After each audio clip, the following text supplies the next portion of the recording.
Powerful incident. అటువంటి incident దాని చుట్టూ మీ ఆలోచన విధానాన్ని మార్చేసినటువంటివి ఏమైనా ఉన్నాయా? నేను ఐపీఎస్లో జాయిన్ అయినాక మన పోలీస్ అకాడమీ ట్రైనింగ్కి వచ్చాను డిసెంబర్ 1988లో ట్రైనింగ్ అవుతున్నప్పుడు ఒక ఇన్సిడెంట్ నేను చూశాను, పేపర్లో చూడటం. అదేంటంటే వంగవీటి మోహన్ రంగా హత్య 1980 విజయవాడలో జరిగింది.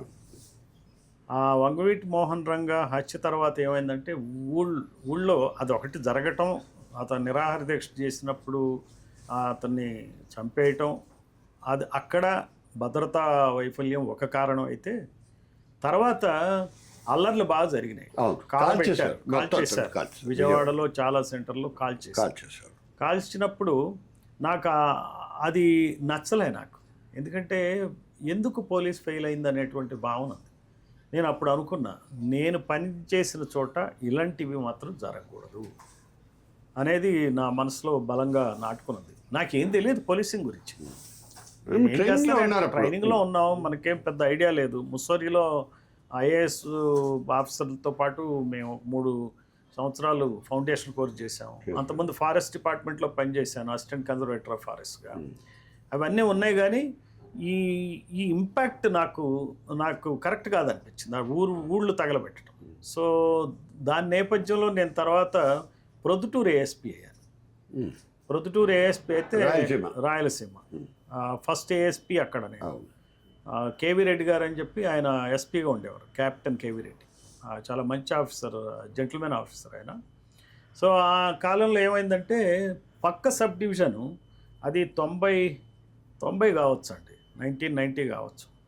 ఆ పక్క సబ్ డివిజన్ ఏంటంటే జమ్మలమడుగు. ఆ ఫ్యాక్షన్ రెడ్డి. ఈ జమ్మలమడుగుకు సంబంధించి శంకర్ రెడ్డి అనేవాళ్ళు, వాళ్ళదేదో ఫ్యాక్షన్ గొడవలు ఉన్నాయి. వాళ్ళని ఇక్కడ షాద్ నగర్ అనుకుంటా, షాద్ నగర్లో వాళ్ళని హత్య చేశారు. వెంటనే ఈయన కెప్టెన్ కేవీ రెడ్డి గారు ఫోన్ చేశారు నాకు, పూర్ణచంద్రరావు మీరు అక్కడికి వెళ్ళండి, అక్కడ డిఎస్పీ సెలవులో ఉన్నాడు, సో మీరు పోయి అక్కడేం గొడవ కాకుండా చూడండి అన్నాడు. సో నేను ప్రొద్దుటూరు నుంచి జమ్మలమడుగు బయలుదేరి వస్తూ ఉంటే, బహుశా 30-40 కిలోమీటర్లు ఉంటుంది, వస్తూ ఉంటే కొంతమంది ఏం చేశారంటే అక్కడ లూట్ చేసి, బట్టల షాప్లో బట్టలు లూట్ చేసి ట్రాక్టర్ల మీద ఎత్తుకెళ్తున్నారు. అది చూశాను నేను. అది చూసిన వెంటనే వాళ్ళందరినీ పట్టుకుని పోలీస్ స్టేషన్ తీసుకొచ్చినాక నేను జమ్మలమడుగు సెంటర్కి వచ్చాను. సెంటర్ చూడంగానే మొత్తం ఆ బజార్ అంతా కూడా జనాలతో నిండిపోయి ఉన్నాయి. అటేపు ఇటేపు బట్టల షాపులు. కానీ నాకు ఈ రంగా మర్డర్ తర్వాత అంశం నాకు గుర్తొచ్చి వీళ్ళు ఇక్కడ కూడా కాలబెట్టేట్టున్నారని చెప్పి నేనేం చేశానంటే, నా దగ్గర ఏపీ స్పెషల్ పోలీస్ ఒక సెక్షన్, నా దగ్గర ఏపీఎస్పీ ఒక సెక్షన్ ఉంటే, ఒక 4గురినేమో నీలింగ్ పొజిషన్లో వెపన్స్ పాయింట్అవుట్ చేసి పెట్టుకున్నా, 4గురిని ఈ స్టాండింగ్ పొజిషన్లోనే వెపన్స్ పెట్టుకుని వాళ్ళకి అనౌన్స్ చేశాను. ఇంక వీళ్ళు రెడీగా ఉన్నారు. మాకు కేఎస్ వ్యాస్ చెప్పిన మాట కూడా ఒకటి గుర్తు నాకు.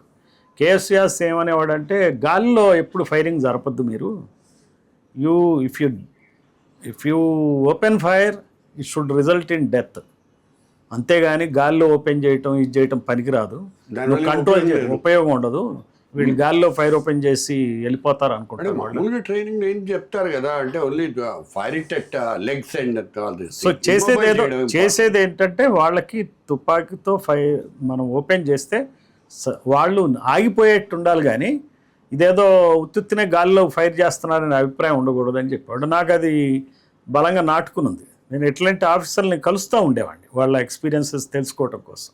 ఆ రకంగా నాకు ఆయన చెప్పింది గుర్తుంది.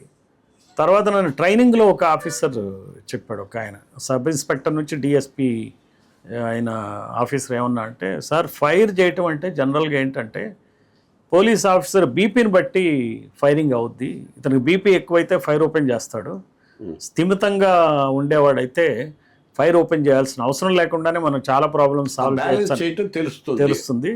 సో ఫైర్ చేసిన వాడి బ్లడ్ ప్రెషర్ని బట్టి ఉంటుంది ఆ రోజున్న పరిస్థితి అని చెప్పాడు. నాకు ఈ 2 కూడా బాగా గైడింగ్ ఫ్యాక్టర్స్గా. అంటే నేచర్ కూడా ఉంటుందండి, అంటే ఫైరింగ్ చెయ్యాలి అనేటువంటి ఆ లోపల నుంచి అది చాలా రేర్గా ఉంటారు అట్లా. ఇక రేర్ అనమాట. నాకైతే ఆ ట్రిగ్గర్ హ్యాపీ అనేవాడు నాకు తెలియదు. జనరల్ గా ఏంటంటే సినిమాల్లో చూపిస్తూ ఉంటారు కదా, ట్రిగ్గర్ హ్యాపీ అనేది నాకు తెలియదు. నేను I have not seen people who are trigger happy. అసలు పోలీసులు ఫైర్ చేయడానికి 100% ఆలోచిస్తారు, చేయకుండా ఉండటానికే చూస్తారు.